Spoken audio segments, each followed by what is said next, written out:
बेड़ेश्वर धाम की, मानगढ़ धाम की आप सभी को जय गुरु। राम राम। राज्यपाल श्रीमान हरिभाऊ बागड़े जी, यहाँ के लोकप्रिय मुख्यमंत्री श्री भजनलाल शर्मा जी, पूर्व मुख्यमंत्री बहन वसुंधरा राजे जी, मंत्रिमंडल में मेरे सहयोगी प्रहलाद जोशी जी, जोधपुर से हमारे साथ जुड़ रहे भाई गजेंद्र सिंह शेखावत जी, अश्विनी वैष्णव जी, बीकानेर से हमारे साथ जुड़ रहे श्रीमान अर्जुनराम मेघवाल जी, यहां उपस्थित उप मुख्यमंत्री पति प्रेमचंद बैरवा जी, दिया कुमारी जी, भाजपा के प्रदेश अध्यक्ष श्रीमान मदन राठौड़ जी, राजस्थान सरकार के मंत्रीगण, अन्य सभी महानुभाव, भाई और बहनों, आज नवरात्र के चौथे दिन मुझे बांसवाड़ा में मां त्रिपुर सुंदरी की धरती पर आने का सौभाग्य मिला है। मुझे कांठल और वागड़ की गंगा मानी जाने वाली माही मां के भी दर्शन हुए। माही का पानी हमारे आदिवासी भाई बहनों के संघर्ष और उनकी जीवटता का प्रतीक है। महानायक गोविंद गुरु जी के प्रेरणादायी नेतृत्व ने जो अलग जगाई, माही का पवित्र जल उस महागाथा का साक्षी है। मैं मां त्रिपुरा सुंदरी और मां माही को श्रद्धापूर्वक नमन करता हूं। साथियों, साधना और शौर्य की धरती से मैं महाराणा प्रताप, राजा बांसिया भील, उनको श्रद्धापूर्वक उनका पुण्य स्मरण करता हूं और उन्हें नमन करता हूं। साथियों, नवरात्रि में हम शक्ति के 9 स्वरूपों की पूजा करते हैं और आज यहां ऊर्जा शक्ति यानी बिजली उत्पादन से जुड़ा इतना बड़ा आयोजन हो रहा है। राजस्थान की धरती से आज बिजली क्षेत्र में भारत के सामर्थ्य का एक नया अध्याय लिखा जा रहा है। आज राजस्थान, मध्य प्रदेश, आंध्र प्रदेश, कर्नाटका और महाराष्ट्र में 90,000 करोड़ रुपए से ज्यादा के बिजली प्रोजेक्ट शुरू हुए हैं। 90,000 करोड़ रुपया से ज्यादा के प्रोजेक्ट्स एक साथ शुरू होना ये दिखाता है कि देश आज बिजली की रफ्तार से आगे बढ़ रहा है और इस रफ्तार में देश के सभी हिस्से शामिल हैं। हर राज्य को प्राथमिकता दी जा रही है। यहां राजस्थान में भी क्लीन एनर्जी प्रोजेक्ट और ट्रांसमिशन लाइन की आधारशिला रखी गई है। बांसवाड़ा में राजस्थान एटॉमिक पावर प्रोजेक्ट का शिलान्यास हुआ है। यहां सोलर एनर्जी प्रोजेक्ट का उद्घाटन भी हुआ है। यानी सोलर ऊर्जा से लेकर परमाणु ऊर्जा तक देश अपनी बिजली उत्पादन क्षमता को नई ऊंचाई तक लेकर जा रहा है। साथियों, आज तकनीक और उद्योगों के जमाने में विकास की गाड़ी बिजली से ही दौड़ती है। बिजली है तो उजाला है, बिजली है तो गति है, बिजली है तो प्रगति है, बिजली है तो दूरियां मिटती हैं और बिजली है तो दुनिया हमारे पास है। लेकिन मेरे भाइयों बहनों, हमारे देश में कांग्रेस की सरकार ने बिजली के महत्व पर ध्यान ही नहीं दिया।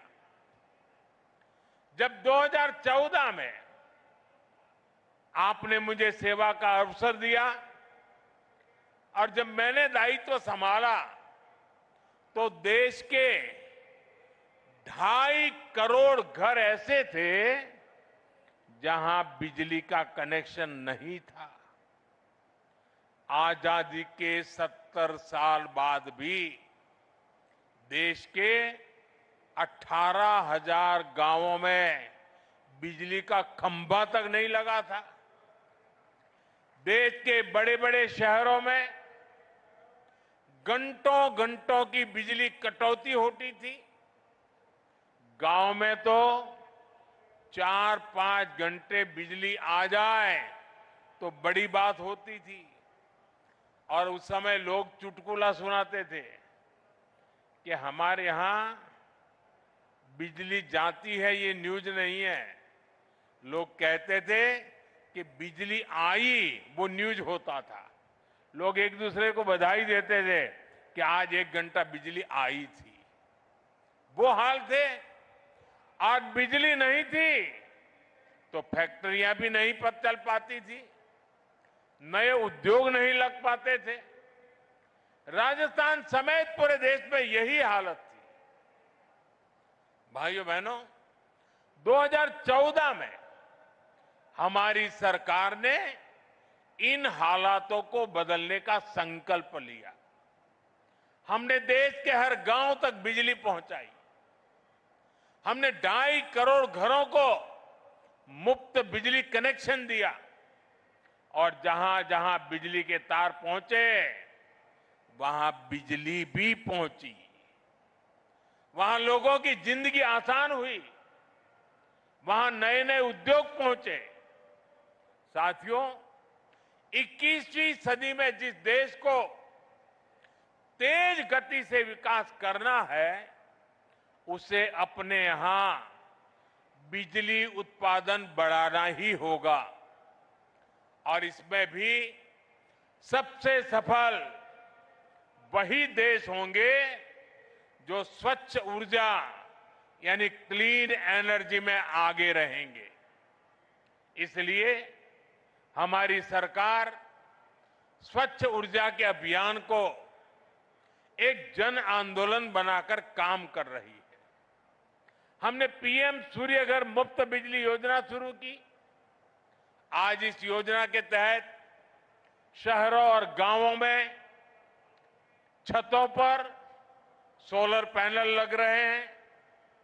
हमारे किसानों को सस्ती बिजली मिले, इसके लिए पीएम कुसुम योजना के तहत खेतों में भी सोलर पंप लगाए जा रहे हैं। आज इस दिशा में कई राज्यों में सोलर प्रोजेक्ट्स का उद्घाटन हुआ है।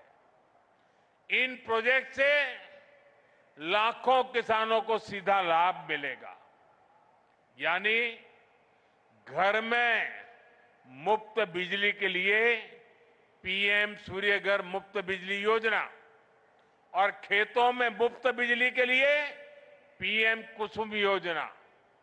अभी मैं कुछ देर पहले पीएम कुसुम योजना के कई मेरे किसान भाई बहनों से जो इनके लाभार्थी हैं उनसे बात कर रहा था। मैं महाराष्ट्र के भी किसान भाई बहनों से बात कर रहा था और वो अपने जो अनुभव बता रहे थे वो बहुत ही उत्साहवर्धक थे। सौर ऊर्जा से मुफ्त बिजली उनके लिए बहुत बड़ा वरदान साबित हो रहा है। साथियों, आज भारत विकसित होने के लिए तेज गति से काम कर रहा है और इसमें राजस्थान की भी बड़ी भूमिका है। आज यहां राजस्थान के लोगों के लिए 30,000 करोड़ रुपए की अन्य परियोजनाओं को भी शुरू किया गया है। पानी, बिजली, सेहत, इससे जुड़ी इन परियोजनाओं को उससे आप लोगों की सुविधाएं बढ़ेगी।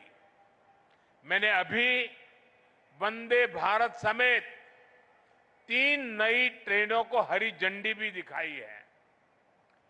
इस समय देश में रोजगार के नए अवसर पैदा करने का भी बड़ा अभियान चल रहा है। उसी कड़ी में आज राजस्थान के 15,000 युवाओं को सरकारी नौकरियों के नियुक्ति पत्र भी मिले हैं।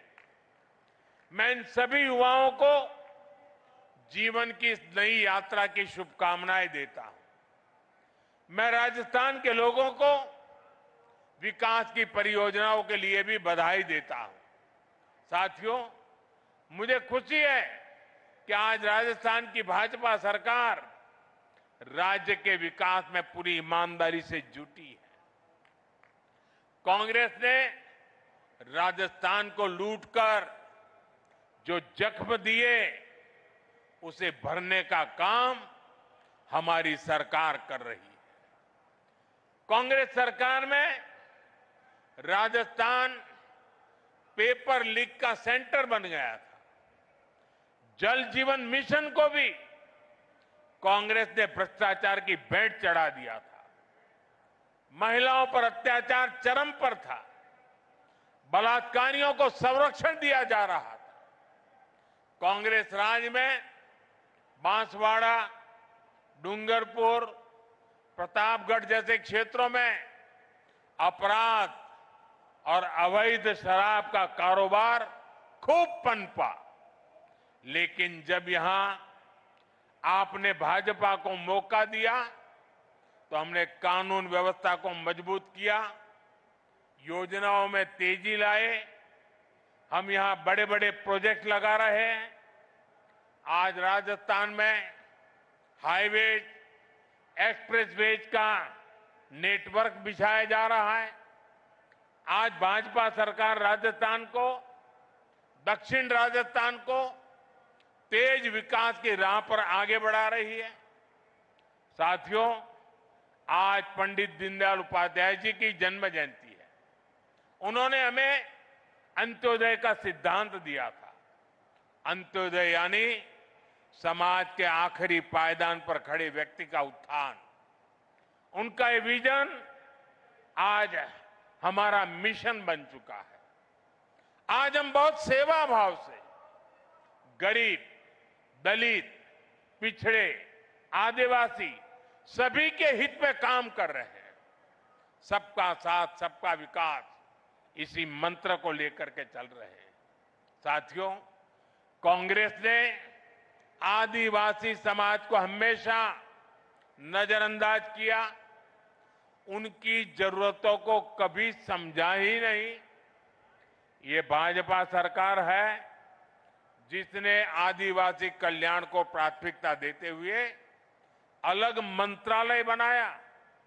जब अटल जी की सरकार आई तब पहली बार आदिवासी मंत्रालय बना। उसके पहले इतने दशक चले गए, इतने बड़े महान नेता पैदा हो गए, लेकिन आदिवासियों के लिए एक अलग मंत्रालय नहीं बना। ये भाजपा सरकार आई, जब अटल जी आए तब बना। कांग्रेस के दौर में कोई कल्पना भी नहीं कर सकता था कि आदिवासी अंचल में इतने बड़े प्रोजेक्ट्स आएंगे। आज भाजपा सरकार में वो सब कुछ संभव है। अभी हमने मध्य प्रदेश के धार में एक बहुत बड़ा पीएम मित्र पार्क शुरू किया है और ये भी आदिवासी क्षेत्र है। इससे आदिवासी किसानों को, कपास उत्पादक किसानों को बहुत बड़ा लाभ होने वाला है।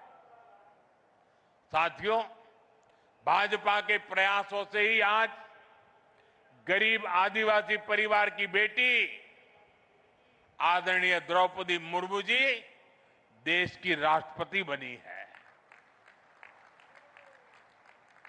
और राष्ट्रपति जी ने ही आदिवासियों में भी अति पिछड़े आदिवासी समाज का विषय उठाया था। उनकी प्रेरणा से ही हमने पीएम जनमन योजना शुरू की है। इसके तहत आदिवासियों में भी अति पिछड़े समाज को प्राथमिकता दी जा रही है। आज धरती आबा जनजातीय ग्राम उत्कर्ष अभियान के तहत जनजातीय गांवों को आधुनिक बनाया जा रहा है। भगवान बिरसा मुंडा को लोग धरती आबा के रूप में भी जानते हैं। इसका लाभ 5 करोड़ से ज्यादा आदिवासियों तक पहुंचेगा। आज देश में सैकड़ों एकलव्य मॉडल आदिवासी विद्यालय खोले जा रहे हैं। हमने वनवासियों और अनुसूचित जनजातियों के वन अधिकारों को भी मान्यता दी।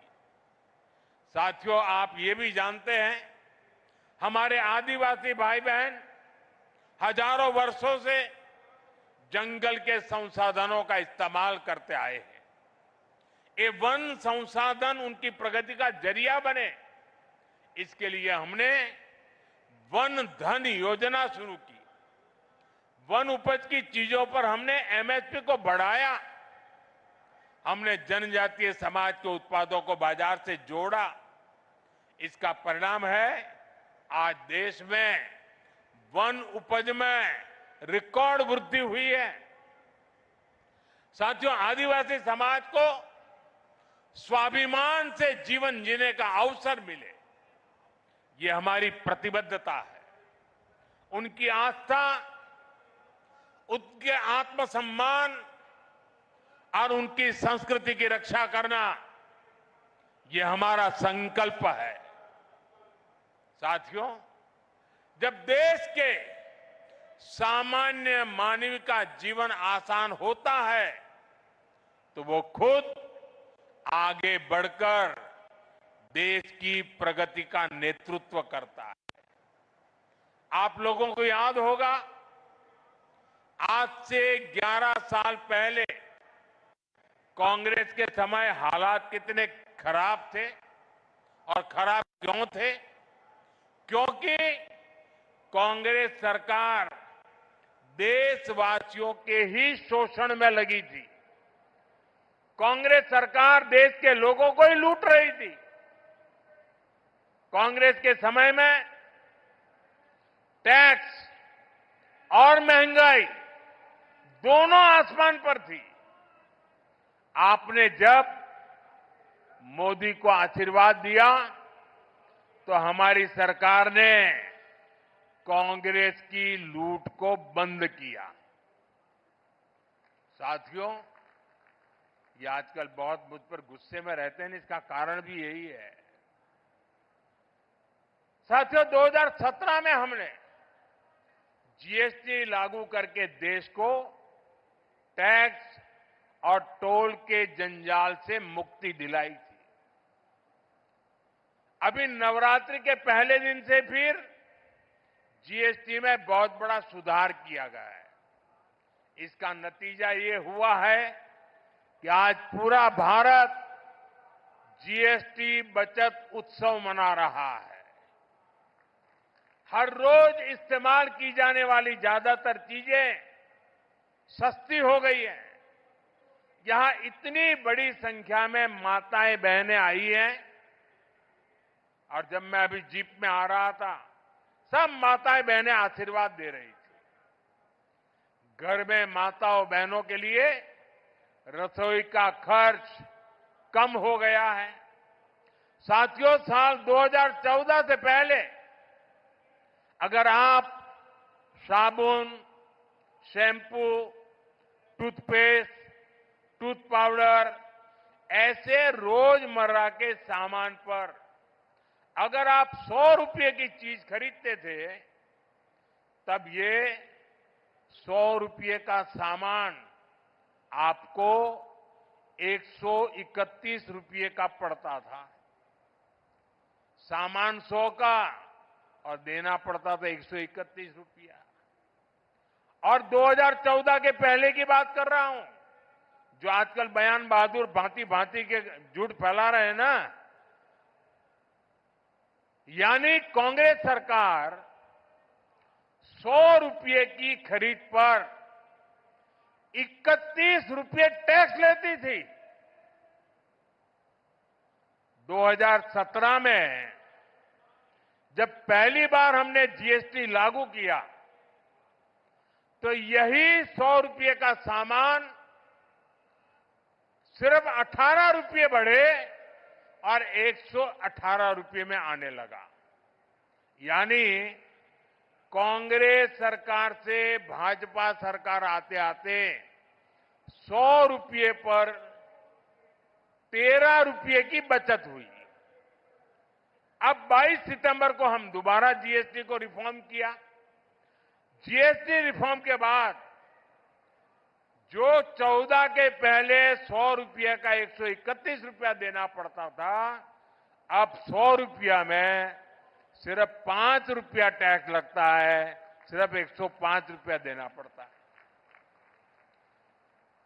कहां 31 रुपया और कहां 5 रुपया। यानी कांग्रेस के जमाने की तुलना में आज आपको 100 रुपये की खरीदारी पर 26 रुपये की बचत हो रही है। माताएं बहनें तो महीने के बजट का पूरा हिसाब रखती है। हम हिसाब से तो दर महीने अब आपको सैकड़ों रुपये की बचत होने वाली है। साथियों, जूते चप्पल तो सबकी जरूरत होते हैं। कांग्रेस के राज में अगर आपको 500 रुपये का जूता खरीदना होता था तो वो 575 रुपये का आता था। यानी 500 का जूता और बिल आता था 575। यानी कांग्रेस 500 रुपये के जूते पर 75 रुपये का टैक्स आपसे वसूलती थी। हमने जीएसटी लागू किया तो टैक्स 15 रुपया कम हो गया।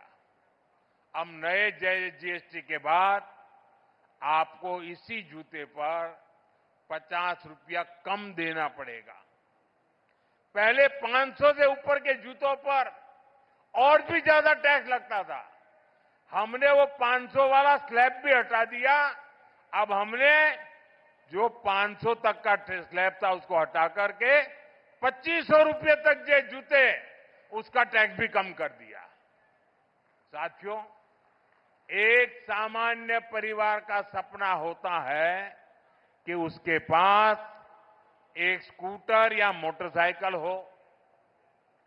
कांग्रेस राज में ये भी पहुंच से बाहर था। कांग्रेस 60,000 की बाइक पर, अगर एक बाइक आप खरीदते हैं 60,000 रुपये में, तो 19,000 रुपये से अधिक टैक्स लेती थी। बताइए, 60,000 रुपये के सामने 19,000 से ज्यादा टैक्स। 2017 में हम जीएसटी लाए तो ये टैक्स 2-2.5 हजार रुपया कम किया। और अब 22 सितंबर को जो दरें लागू की, उसके बाद अब 60,000 की बाइक पर सिर्फ 10,000 रुपया टैक्स हम ले आए नीचे। यानी 2014 की तुलना में करीब 9,000 रुपये का फायदा हुआ। साथियों, कांग्रेस के राज में अपना घर बनाना भी बहुत महंगा था। 300 रुपये के सीमेंट के बैग पर कांग्रेस सरकार 90 रुपये से अधिक टैक्स लेती थी। 2017 में जीएसटी आने के बाद ये करीब 10 रुपया कम हुआ। और अब जब दोबारा हम रिफॉर्म करके जीएसटी लाए तो 22 सितंबर के बाद सीमेंट के उसी बैग पर करीब 50 रुपये ही जीएसटी लग रही है। यानी सीमेंट के हर बैग पर भी 2014 की तुलना में आज 40 रुपये की बचत हो रही है। यानी कांग्रेस राज में जहां लूट ही लूट थी, वहीं आज भाजपा की सरकार में बचत ही बचत है।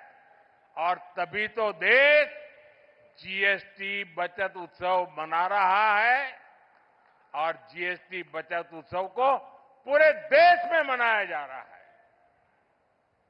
लेकिन भाइयों बहनों, ये जीएसटी बचत उत्सव तो चल रहा है, लेकिन हमारा एक और लक्ष्य है, आत्मनिर्भर भारत का। हम किसी और पर निर्भर न रहें, ये अब बहुत आवश्यक है। और उसका रास्ता जाता है स्वदेशी के मंत्र से, और इसलिए हमें स्वदेशी के मंत्र को भूलना नहीं है। मैं आप सबसे आग्रह करूंगा, और राजस्थान में और देश के कोने कोने में जो लोग मुझे सुन रहे हैं, उन सबसे भी आग्रह करूंगा, खास करके मेरे दुकानदार व्यापारियों से आग्रह करूंगा, हम जो बेचेंगे वो स्वदेशी ही बेचेंगे। और मैं देशवासियों से आग्रह करूंगा, हम जो खरीदेंगे वो भी स्वदेशी ही खरीदेंगे। हम दुकानदार को पूछेंगे, बताओ भाई ये स्वदेशी है कि नहीं है? और मेरी तो स्वदेशी की व्याख्या बहुत सिंपल है, कंपनी दुनिया के किसी भी देश की क्यों न हो, ब्रांड दुनिया के किसी भी देश की क्यों न हो, लेकिन वो हिंदुस्तान में बनने वाला होना चाहिए, हिंदुस्तान के मेरे नौजवानों की मेहनत से बना हुआ होना चाहिए, मेरे देश के लोगों के पसीने की उसमें महक हो, उसमें मेरे देश की मिट्टी की महक हो। मेरे लिए वो सब स्वदेशी है। और इसलिए मैं सभी व्यापारियों को कहता हूं, दुकान पे एक बोर्ड लगाइए, गर्व से कहो ये स्वदेशी है। जब आप स्वदेशी खरीदते हैं तो वो पैसा देश के ही किसी कारीगर, कामगार और व्यापारी के पास जाता है। वो पैसा देश के बाहर न जाकर देश के विकास में लगता है।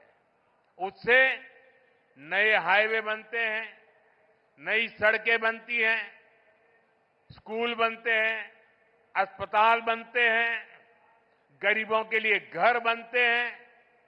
और इसलिए साथियों, हमें स्वदेशी को अपना स्वाभिमान बनाना है। मैं चाहूंगा त्योहारों के इस मौसम में आप सब स्वदेशी ही खरीदने का संकल्प लें। इसी संकल्प के साथ मैं एक बार फिर विकास और रोजगार से जुड़ी ढेर सारी परियोजनाओं के लिए आप सबको बहुत बहुत बधाई देता हूं। बहुत बहुत धन्यवाद। मेरे साथ पूरी ताकत से बोलिए, भारत माता की। दोनों हाथ ऊपर करके मां भारती का जय जयकार करें। भारत माता की, भारत माता की, भारत माता की। बहुत बहुत धन्यवाद।